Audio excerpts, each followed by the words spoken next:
Hey there, what's going on you guys? My name is Crazy Pie, and in this video we're going to be talking about Titanfall 2 and the new Relic DLC, or should I say the Monarch Reigns DLC. We're just going to be talking about it, basically giving a good review, I guess, because this is what I generally do with all of the DLCs in Titanfall 2. I've done it with, I believe, partially the Angel City Most Wanted DLC. I've done it a little bit with the Live Fire, kind of, I guess, if you count that. I've done it with a Glitch in the Frontier. I believe I should have. I don't really know if I did, actually, to be honest with you. But I know I've definitely done it with Colony. That was my favorite video, probably in a long time to make. I actually really enjoyed looking at the Colony DLC, as it probably was one of my favorite DLCs, aside from Live Fire and Glitch, and this one definitely takes the cake. But today we're going to be talking about the DLC in this video. If you guys enjoy this video, please feel free down below to leave a like, as well as subscribe if you are new to the channel, as we do Titanfall 2 content all the time, and we are actually currently on the road to 1,500, so if you guys would like to see some more Titanfall 2 content, feel free to subscribe so you do not miss another video. But yeah, guys, let's get straight into this review. So if you do not know, there's pretty much 3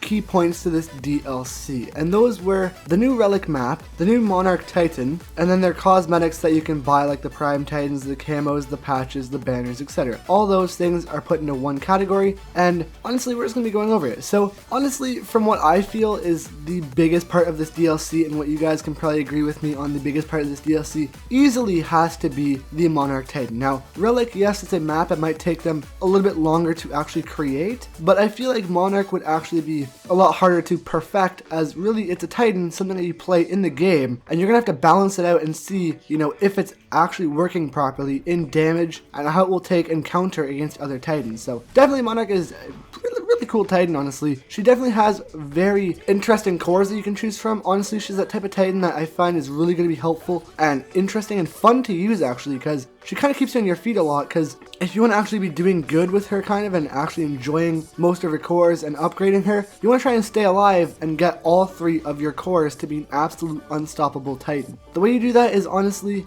by getting cores, and how you get cores, basically you just got to survive, get kills, and just, as you would, just get XP, kind of. Now, the fact that there is 3 cores, you can choose one of each 3, so say you can choose, there's 3 cores always, but then you can choose which one of each 3 would you like. So this would make for some awesome builds in the future, some cool 1v1s with Monarch, as you could choose cool loadouts and you can counter each other. Basically, a Monarch can easily counter a Monarch depending on what abilities you have, and each Monarch will be different. So it's not like if you're fighting a Scorch and you are a Scorch, like a Scorch on Scorch, it's not just going to be like, oh hey, who's better and who can fire more. It's going to be like with Monarch, who's better at playing with their loadouts. So if you have the gun loadout where you get the rearm, the reload faster, you have the arc bullets, and then you also have the one where you get to shoot a lot more and fire a lot more, definitely you'll be using your gun a lot more, and you have to try and specialize in using your gun a lot in combat. If you're using the missile loadout where you get the double the missiles and you also get the tracking missiles and the faster rearm, definitely you're gonna have to try and use your missiles and time your rearms perfectly so you'll always have missiles against another Monarch. Every single Monarch Titan will not have the same outcome, which is why I feel like Monarch is a very cool Titan to use, especially in Titan Brawl and Last Titan Standing, as you will most likely be facing other Monarchs at the time, as she is the new Titan and everyone's basically trying her out. But hey, I don't blame him. Monarch definitely is extremely cool and very well thought out Titan. A Vanguard class Titan is a very smart Titan that Respawn could have added, and I'm very happy that they did add a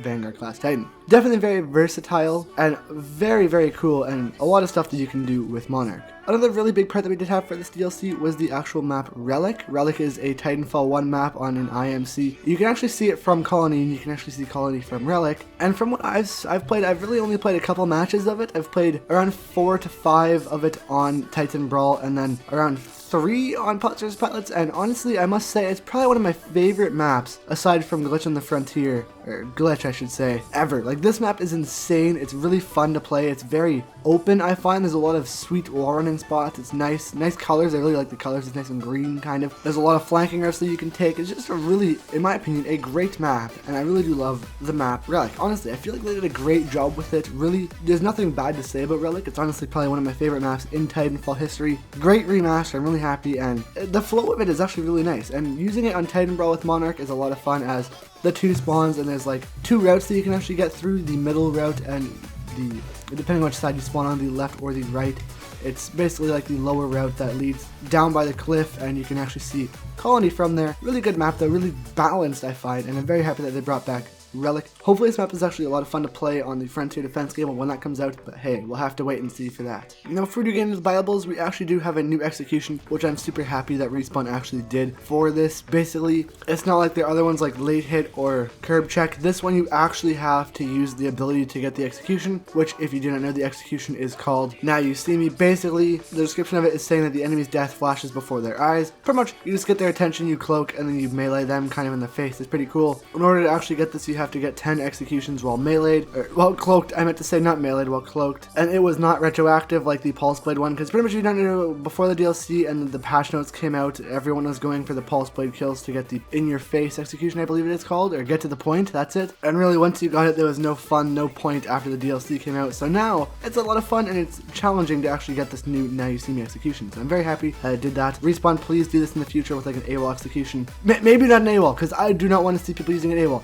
I take that back. Please no. But something cool like that in the future if you do plan on adding more executions. But that's pretty much the last part of this big DLC that we got. Probably the biggest in my opinion is, well, not the biggest, I meant like the biggest DLC. We have the buyables, and if you don't know what the buyables are, pretty much they're, if you go to the store, you can buy it in a bundle. You can buy, it's like a $30 bundle, I believe. I guess it's a little bit cheaper, maybe not, I don't know. All I'd really do is buy specific stuff. I don't really care for all of it, but what we have this time is, once again, we kind of have the same camos as we did with the Colony Reborn DLC. It's literally, I do not like this, it's just like 5 colors or whatever, or 5 different patterns I should say, and then you just add different colors to it. That's about it. They look pretty cool, I might add, but they kind of look the same. Personally, I'm a big fan of the very first camo pack that we got with the Angel City Most Wanted DLC, as it was like 20 different camos, and it was really cool. There's like 4 or 5 that I actually really enjoyed, but most of them were pretty cool, very unique too. But this one is just like 5 different types of camos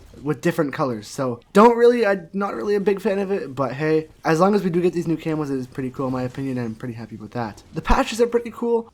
Really, there's nothing really to say about the patches, and then the banners are pretty cool too. You got some nice ones in there, and definitely worth a buy, I guess. But the Prime Titans are where it's at. So with this DLC, we're getting the Ronin and the Tone Prime. Basically, they kind of look the same. They're kind of like a box shape. Not necessarily like a box, but Tone more boxy, I guess. More sharpened edges. Really cool in my opinion. Executions are really cool. Definitely, I would really recommend buying either one of them. Depends on which one you like more, or if you like both of them, feel free, go ahead, pick up both. But honestly, they are so cool in my opinion. These are probably the best Prime Titans other than the Ion Prime. I really did like the Ion Prime, but the Ronin Prime especially, he has a new sword this time, and maybe in the future we could see different different type of guns for Titans. Like maybe if we see in the future, maybe they could have like gun Prime, so maybe we could have like a Prime alternator, make it look a little bit more cool, I guess. It already looks pretty cool. But maybe we get like a new Prime Flatline or like a Prime R201 or something like that. Technically we already have a Prime R201, but you get the point, right? Prime weapons would be so